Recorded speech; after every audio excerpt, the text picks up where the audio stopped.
Et aujourd'hui, on va continuer dans notre série sur le mariage, la préparation au mariage, qui est un thème important.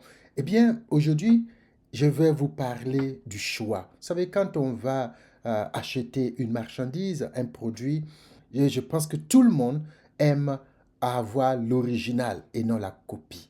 Et quelquefois, il y a des copies qui sont tellement bonnes qu'on a l'impression qu'elles sont quand même l'original. Donc la question qu'on se pose aujourd'hui, c'est l'original ou la copie.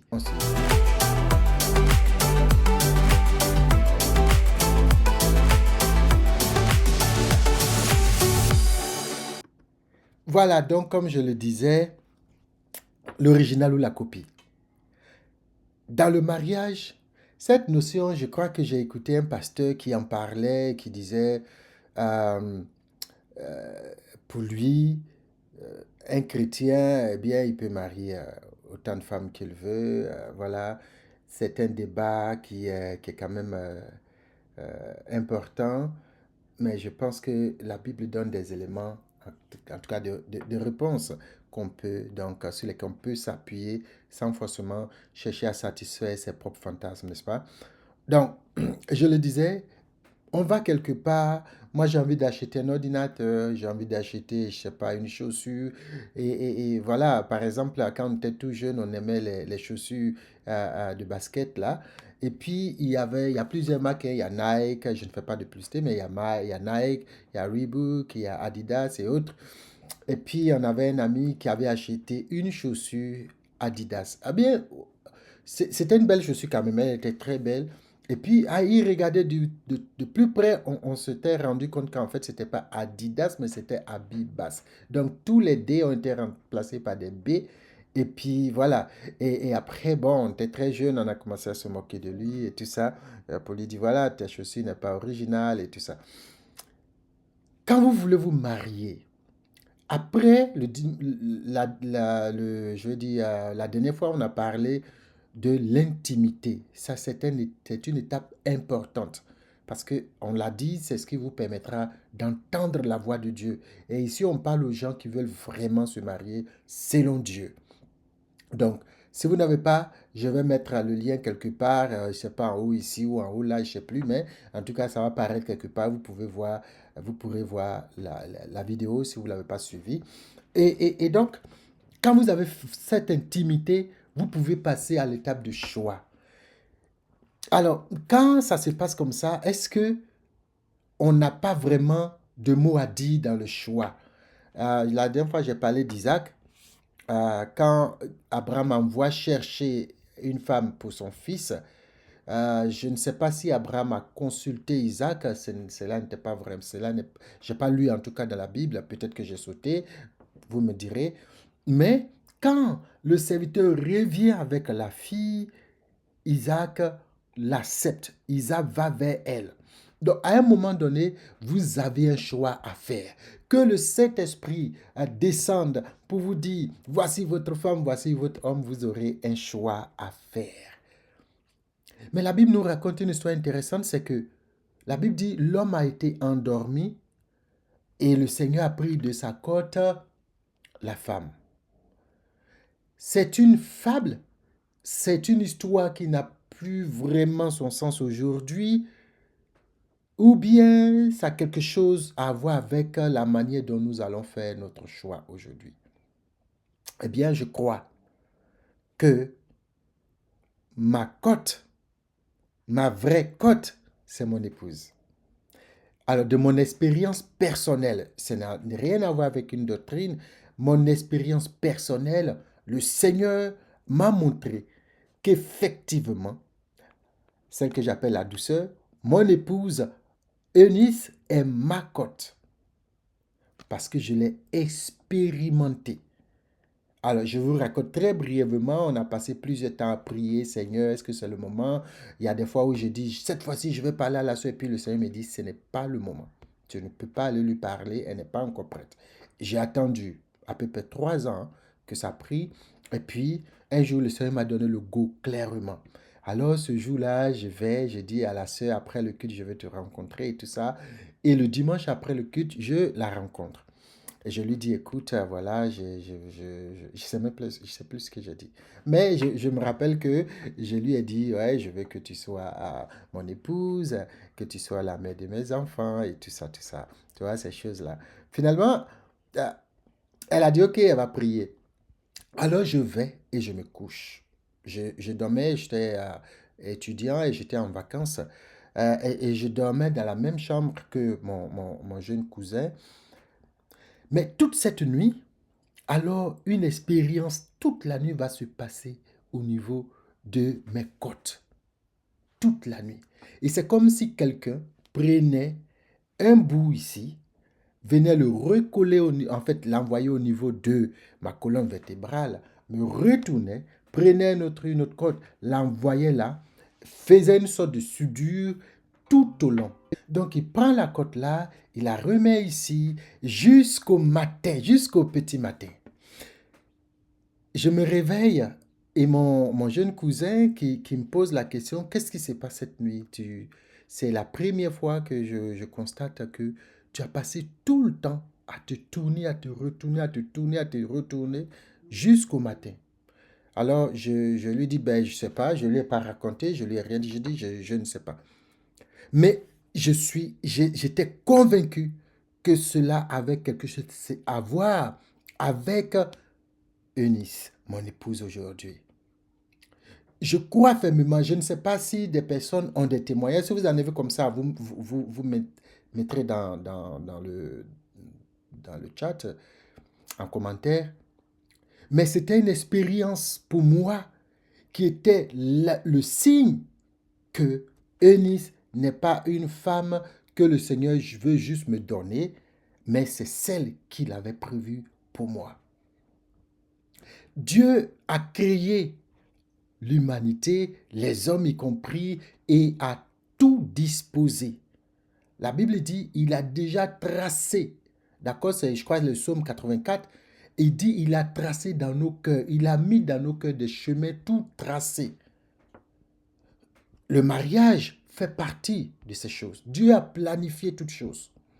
Donc, je crois que l'original, ce que j'appelle l'original, vous pouvez rencontrer l'homme ou la femme de votre vie tel que Dieu l'a promis. Mais cela va se reposer sur votre intimité avec Dieu. Quand Dieu va vous dire quelque chose, que vous allez pouvoir obéir et suivre ce que le Seigneur vous demande de faire. Alors, vous pourrez trouver la femme, l'homme de votre destinée, la femme que Dieu a prévue pour vous. Maintenant, il peut arriver que ça ne soit pas le cas. Est-ce à dire que si vous ne trouvez pas la femme, l'homme, vous ne pouvez... Non, vous pouvez toujours vous marier. Dans la mesure où vous avez la possibilité. Donc, Dieu, rappelez-vous, est notre Père, Papa. Du coup, il est possible d'aller vers Dieu, de parler avec son Père de ce dont vous avez besoin. Vous savez, quand l'homme a péché, la nature a été désorganisée. Désorganisée, n'est-ce pas? La nature a été désorganisée. Tout a été mis dessous, en fait, tout a été chamboulé. Des hommes, des jeunes gens naissent et meurent très vite sans atteindre l'âge du mariage. On en voit presque partout. Ceux-là sont-ils partis ou qui sont partis et que deviennent ceux qui sont restés, dont ils sont tirés ou bien duquel d'autres ont été tirés. Donc cette désorganisation, je le crois, Dieu continue de travailler. Jésus dit, on lui pose il parle, il dit à ses disciples que de la même manière que son Père continue de travailler jusqu'à présent, lui aussi il travaille. N'est-ce pas? Ça veut dire après la création, Dieu ne s'est pas arrêté de travailler. Dieu a continué de travailler. Dieu continue de fixer les choses que nous, à travers le péché, nous avons désorganisées. C'est pour cela que quand votre conjoint, votre futur conjoint, quand celle que vous deviez marier n'est plus là, ou bien même quand votre époux, votre épouse décède, par exemple, vous avez la possibilité de vous remarier. Pourquoi? Parce que Dieu, dans sa préscience, a prévu tous les mécanismes pour réparer toutes ces choses. Donc, le choix, vous avez deux choix. Vous pouvez être l'heureux gagnant de l'original, mais vous pouvez aussi avoir l'autre original que Dieu fait. En fait, il n'y a pas de copie, ou du moins, il n'y a pas de fausse copie. Dieu a toujours un plan pour vous. Le choix, il est important. Le choix doit obéir à des choses et la semaine prochaine, nous allons voir quand nous allons parler de la rencontre et après des fiançailles, nous allons en parler, mais je veux déjà dire, le choix, il faut savoir que votre conjoint ou votre ami n'est pas parfait. On a parlé du péché tout à l'heure. Donc, dans le choix, vous devez prendre conscience que des éléments doivent vous guider. On va en parler et parmi ces éléments se trouvent vos valeurs, vos principes.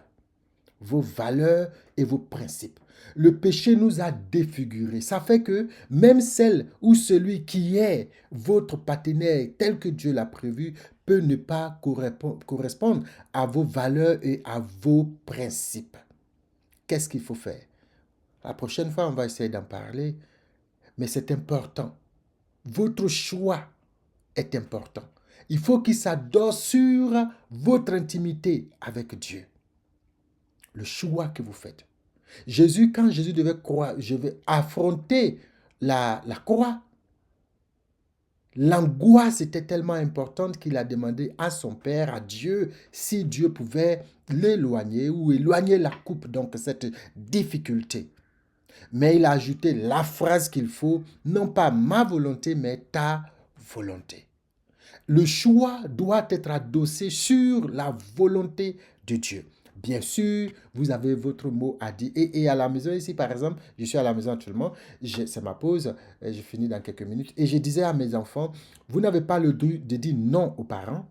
Quand on vous dit quelque chose, vous n'avez pas le droit de dire non. Cependant, vous avez l'opportunité, le droit d'exprimer vos points de vue. Ça veut dire, je ne veux pas entendre de non, je veux plutôt entendre des raisons. Par exemple, dites pourquoi telle ou telle chose ne vous plaît pas, pourquoi vous ne voulez pas le faire, mais je ne veux pas entendre de non catégorique, parce que ça n'a pas de sens. Donc, avec Dieu, Dieu n'est pas dans une position où tout ce que vous demandez, tant que ce n'est pas dans telle chose, c'est non. Dieu est votre Père. Dans vos choix, approchez-vous du Seigneur.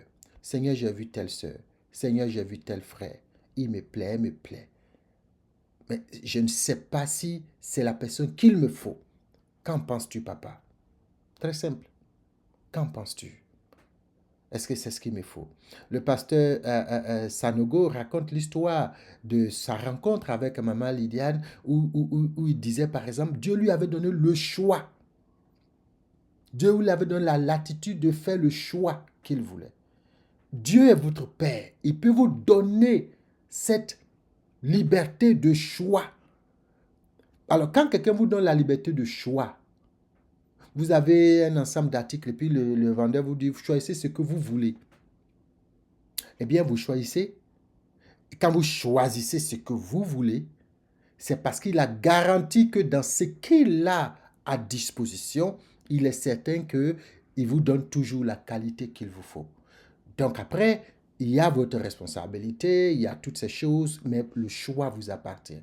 Donc dans cette vidéo aujourd'hui, je voudrais dire que ce soit la personne que vous rencontrez, qui soit celle qui est sortie de votre côte ou bien de la côte duquel vous êtes sorti,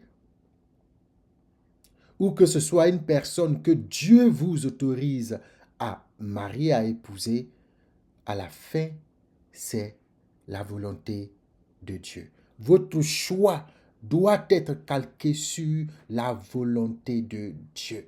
Il y a un passage qui dit, un passage dans 1 Jean qui dit, si nous demandons quelque chose, nous savons qu'il nous écoute. Et si nous savons qu'il nous écoute, nous savons aussi que ce que nous demandons, il nous l'accorde, il nous le donne. Sur quoi? Sur la base de sa volonté. Parce que ce que nous demandons est dans son plan. Ce que nous demandons est dans sa volonté. Alors si on demande, si on fait le choix en dehors de la volonté du Seigneur, on n'est plus en train de se marier en tant que chrétien, en tant qu'enfant de Dieu. Notre choix doit être dans ce qui est ce que le Seigneur donne.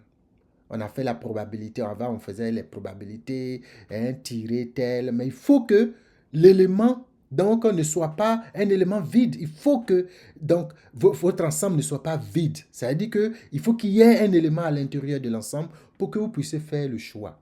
Si j'ai une corbeille là, tant qu'il y a un élément, je peux toujours faire un choix, n'est-ce pas? Donc, il faut s'appuyer sur le plan, sur la volonté, sur la volonté de Dieu par rapport à nos choix. Je ne veux pas faire une vidéo plus longue, je ne veux pas faire de longues vidéos parce que j'estime que vous êtes occupés, que bon, voilà, chacun doit pouvoir vaquer à ses occupations tout en restant focus sur le Seigneur. Donc, la semaine prochaine, pourquoi j'ai dit dimanche, le vendredi prochain, nous allons nous retrouver pour parler de, après l'intimité, après donc le choix, il va falloir rencontrer, n'est-ce pas? Et là, on va en parler avant de voir la période des fiançailles en tant que telle. Donc, que le Seigneur bénisse, restez scotchés, mettez-moi en commentaire ce que vous pensez, qu'est-ce que vous avez, comment a été votre expérience, si vous êtes déjà marié, ou bien si vous êtes déjà fiancé, est-ce qu'il y a des challenges, est-ce qu'il y a des choses que vous voulez qu'on discute, sur lesquelles on discute, on donne un peu de conseils et si possible, qu'on échange des expériences. Je suis ouvert, que le Seigneur bénisse abondamment et on se dit à bientôt. Soyez bénis.